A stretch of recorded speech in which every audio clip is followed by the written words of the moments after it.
نحمدہ و نصلی علی رسول الکریم اما بعد اعوذ باللہ من الشیطان الرجیم بسم اللہ الرحمن الرحیم یا ایہا النبی لما تحرم ما احل اللہ لک تبتغی مرضات ازواجک واللہ غفور رحیم قد فرض اللہ لکم تحلۃ ایمانکم واللہ مولاکم وہو العلیم الحکیم وَإِذْ أَسَرَّ النَّبِيُّ إِلَىٰ بَعْضِ أَزْوَاجِهِ حَدِيثًا فَلَمَّا نَبَّأَتْ بِهِ وَأَظْهَرَهُ اللَّهُ عَلَيْهِ عَرَّفَ بَعْضَهُ وَأَعْرَضَ عَن بَعْضٍ فَلَمَّا نبأها به قالت من أنبأك هذا قال نبأني العليم الخبير۔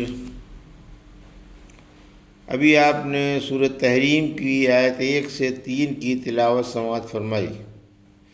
یہ سورہ بترتیب مصحف 66ویں ہے اور بترتیب نزول 107ویں سورہ ہے، اور یہ مدنی سورہ ہے۔ اس میں 12 آیتیں اور 2 رکوع ہیں۔ ترجمہ۔ بسم اللہ الرحمن الرحیم۔ یا ایھا النبی لما تحرم ما احل اللہ لک تبتغی مرضات ازواجک واللہ غفور رحیم۔ آیت 1۔ قد فرض اللہ لکم تحلۃ ایمانکم واللہ مولاکم وہو العلیم الحکیم۔ آیت 2۔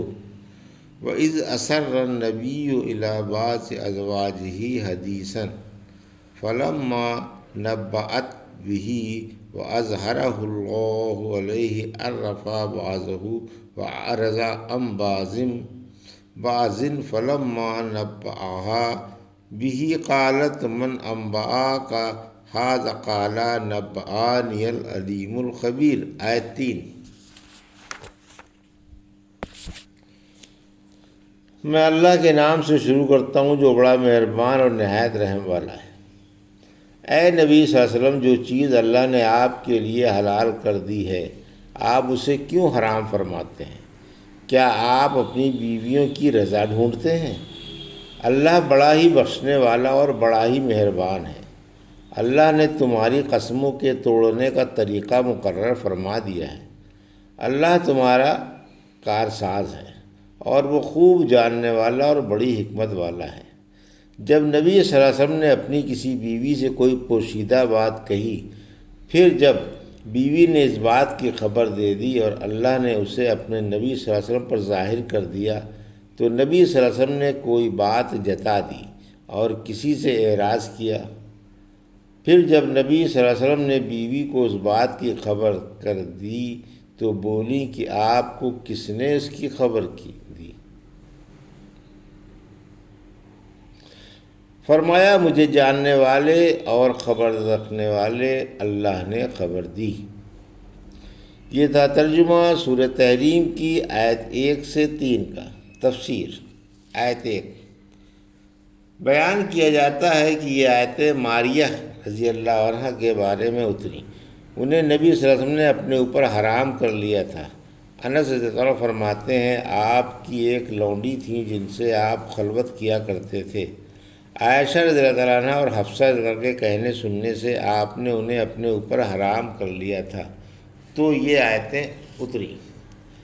رحمت عالم صلی اللہ علیہ وسلم کو قسم کا کفارہ دینا پڑا۔ ابن عباس عنہ فرماتے ہیں میں نے عمر رضی اللہ عنہ سے پوچھا یہ دونوں عورتیں کون تھیں؟ فرمایا عائشہ اور حفصہ رضی اللہ عنہ۔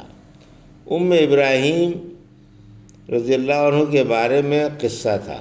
حفصہ رضی اللہ تعالی عنہ کے گھر ان کی باری کے دن آپ ابراہیم سے مل لیے تھے۔ حفصہ رضی اللہ تعالیٰ ناراض ہو کر کہنے لگیں آپ نے میری باری کے دن میرے گھر میں اور میرے بستر پر ایسا کیا۔ فرمایا کیا تم اس سے خوش نہ ہوگی کہ میں انہیں اپنے اوپر حرام کر لوں اور ان کے پاس نہ جاؤں؟ بولی ہاں خوش ہوں۔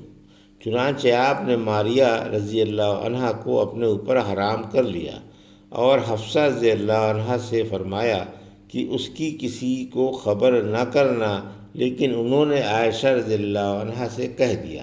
اللہ نے آپ کو مطلع کر دیا اور یہ آیتیں اتری۔ آخر آپ نے قسم کا کفارہ دیا اور ماریہ رضی اللہ عنہا سے خلوت کی۔ ابن عباس فرماتے ہیں اگر حرام کی قسم کھا لی جائے تو قسم توڑ کر کفارہ دے دینا چاہیے۔ اللہ کے رسول صلی اللہ علیہ وسلم میں تمہارے لیے اچھا نمونہ ہے۔ آپ نے ابراہیم کو حرام کر لیا تھا، آخر اللہ نے یہ آیتیں اتار دی۔ آپ نے قسم کا کفارہ دیا اور حرام کو قسم ٹھہرایا۔ ابن عباس سے کسی نے پوچھا کہ میں نے اپنی بیوی اپنے اوپر حرام کر لی ہے، فرمایا غلط ہے، وہ تجھ پر حرام نہیں ہوئی۔ پھر آپ نے یہ آیت پڑھ کر فرمایا سب سے بھاری کفارہ اللہ کی راہ میں غلام آزاد کرنا ہے۔ شان نزول کی تفصیل صحیح یہ ہے کہ یہ شہد حرام کرنے پر اتری ہے۔ عائشہ رضی اللہ تعالیٰ عنہ فرماتی ہیں رحمت عالم صلی اللہ علیہ وسلم زینب رضی اللہ عنہ بنت حجص کے پاس شہد پیا کرتے تھے اور کچھ دیر ٹھہرا کرتے تھے۔ میں نے اور حفصہ رضی اللہ عنہ نے مشورہ کر لیا کہ جس کے پاس آ جائیں وہی آپ سے کہے شاید آپ نے گوند کھایا ہے، گوند کسی بدبو آ رہی ہے۔ چنانچہ ہم نے ایسا ہی کیا۔ آپ نے فرمایا نہیں، میں نے تو زینب بنت حجص کے پاس شہد پیا ہے، آئندہ نہیں پینے کا، کسی کو اس کی خبر نہ کرنا۔ پھر یا ایھا النبی لما تحرم اتری۔ مغافیر گوند جیسی ایک میٹھی چیز ہے جو شور گھاس میں پیدا ہوتی ہے۔ ارفس ایک جھاڑی ہے جس پر یہ گوند پیدا ہوتا ہے۔ عائشہ ذرا فرماتی ہیں رسول اللہ صلی اللہ علیہ وسلم کو حلوہ اور شہد مرغوب تھا۔ آپ عصر کی نماز پڑھ کر اپنی بیویوں کے پاس جاتے اور ان میں سے کسی کے قریب بھی آتے۔ آخر آپ حفصہ کے گھر تشریف لے گئے اور زیادہ دیر ٹھہرے۔ مجھے غیرت آئی اور کریت کی کہ آپ کیا کر رہے ہیں۔ معلوم ہوا کہ ان کی قوم کی کسی عورت نے تحفے میں شہد کا کپا بھیجا ہے۔ انہوں نے آپ کو شہد کا شربت پلایا اور دیر تک روکے رکھا۔ میں نے کہا کوئی تدبیر سوچیں گے۔ پھر میں نے سودا رضی اللہ عنہ سے کہا کہ جب آپ تمہارے قریب آئیں تو کہنا شاید آپ نے گوند کھایا ہے۔ آپ جواب دیں گے نہیں، کہنا پھر یہ بو کیوں آ رہی ہے؟ آپ فرمائیں گے مجھے حفصہ رضی اللہ عنہا نے شہد کا شربت پلایا تھا، کہنا شاید شہد کی مکھیوں نے گوند والی جھاڑی کے پھولوں سے شہد چوسا ہوگا۔ میں بھی یہی کہوں گی، صفیہ تم بھی یہی کہنا۔ سودا ذرا کہتی ہیں آخر آپ میرے دروازے پر آ گئے، میں نے چاہا کہ آپ کو آواز دے کر صدیقہ رضی اللہ تعالیٰ کی فرمائش کے مطابق آپ سے کہہ دوں، کیونکہ میں صدیقہ رضی اللہ عنہ سے ڈرتی تھی۔ پھر جب آپ ان کے قریب آئے تو سودا بولی یا رسول اللہ صلی اللہ علیہ وسلم کیا آج آپ نے ارفس کا گوند کھایا ہے؟